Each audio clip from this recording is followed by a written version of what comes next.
Immortality, humanity's endless efforts towards a seemingly impossible goal. Throughout the ages, eternal life was always the pinnacle of a dream, a vision that numerous sovereigns shared. With the use of alchemy, created with the most exceptional and unusual ingredients, many rulers of empires wished to prolong their lifespans to ultimately attain immortality, to rule forever.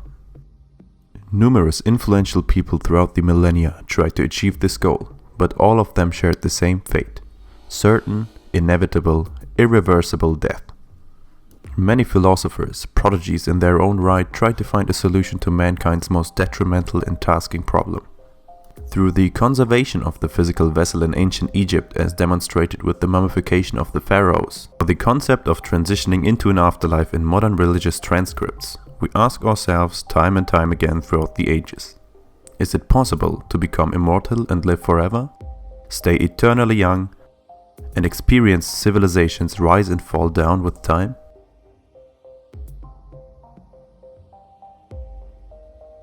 If it comes to attaining immortality, two certain individuals are probably the most widely known cases to the public. The Sumerian king of Uruk, Gilgamesh, who reigned in ancient Mesopotamia, located somewhere between modern Syria and modern East Iraq, and the infamous case of Huang, the first emperor of China and the creator of the most commonly known terracotta army.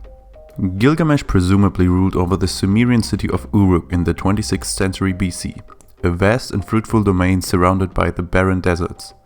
The Sumers are to this day the earliest known civilization originating from the southern region of former Mesopotamia. The city of Uruk was allegedly inhabited by a number of 80 to 90,000 residents at its peak. Gilgamesh was maybe the most widely known historical and mythological figure stemming from Mesopotamia. As a ruler of an empire, it was his unavoidable fate to deal with the future. What would happen after his reign? How could he pass on his ambitions to his successor? Questions that unfortunately had no apparent answer to this day. After a quite peculiar encounter with a man called Enkidu, Gilgamesh, however, found something to spark the flame within him, a conquest to find immortality. Enkidu was someone very special. As a former enemy turned ally and friend, Enkidu was dear to Gilgamesh. But as all things must come to an end, it was Enkidu who met his fate one day. His death greatly affected Gilgamesh, and he was frustrated and distressed by his loss, which led him to a path which no man before and after him managed to overcome. He tried to find it, a piece of hope and reassurance for his endeavors, a mythical plant granting its user eternal life. In the end, however, he ultimately failed at the one thing he so desired to achieve. Unbeknownst to him, his tales and his story lived on. In the end, he reached immortality, but was never aware of it.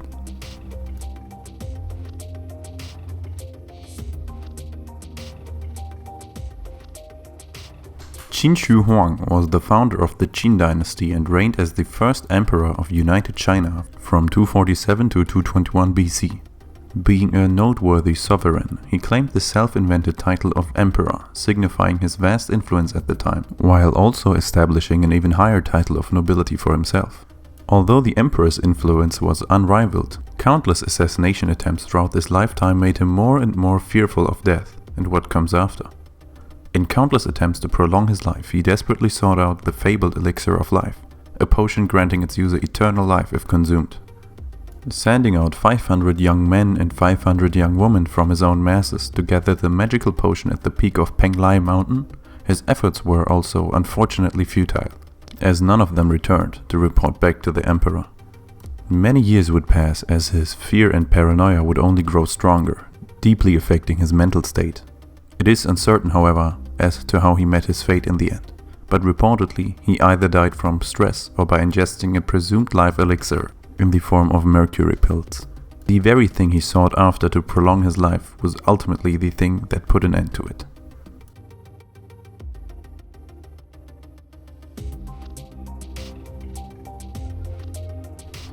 Methods used in the past weren't successful in achieving the goal of eternal life. Modern medicine and technology can increase patients' lives exponentially. Although we can increase our life expectancy with the use of artificial organs, the breakdown of our bodies is just too strong to overcome, for now at least. The damage to our bodies can be slowed down, however. Cryonics enable the preservation of organisms for a possible future revival. The body gets frozen to a point where the metabolism and the decay of cells are almost completely stopped. The chances of a successful revival are currently unknown, so we can't say for certain that this will be a viable option to preserve our bodies in the future. There is, however, a more futuristic approach to achieving eternal life. The weakest part of the chain determines its strength. The weakest part of our bodies is, unfortunately, the body itself. As the information and the connections between neurons in the brain is so far the only known responsible physical part of our bodies that creates consciousness, it is only natural to abandon the unnecessary bulk in the long run. By converting the brain's information into data and storing it, we could theoretically create a carbon copy of our personalities. How exactly this process will turn into reality can currently be well considered as science fiction. But if, for some reason, we were able to achieve such a state of consciousness in the future, what prospects could we achieve with unlimited time and resources? Only time will tell.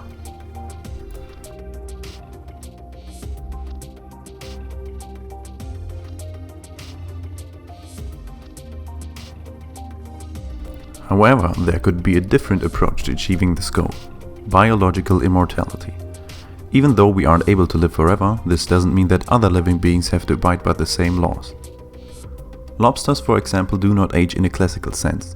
Research shows that the aging process of lobsters is slowed down to such a degree that a natural decay of cells could not be observed. Although lobsters cannot die with old age, they are still, strictly speaking, not immortal, as their shells can break from trauma induced through the environmental factors such as strong currents underwater, which pushed them against rocks or corals. If they were unkillable, we wouldn't be able to eat in a nice seafood restaurant after all. Another interesting case would be the Turritopsis dohrnii, also known as the immortal jellyfish. In contrast to lobsters, who only seem to slow down their cell decay, the immortal jellyfish seems to bypass this problem by continuously replenishing its cells to its original state. This cycle of regeneration can be repeated indefinitely, honoring the title of immortal truly. Digital or biological, no matter which part we choose as a species in the long run, only time will tell if humanity's most elaborate goal will ever be achieved. Until then, we should have fun with our short lives. Thanks for watching.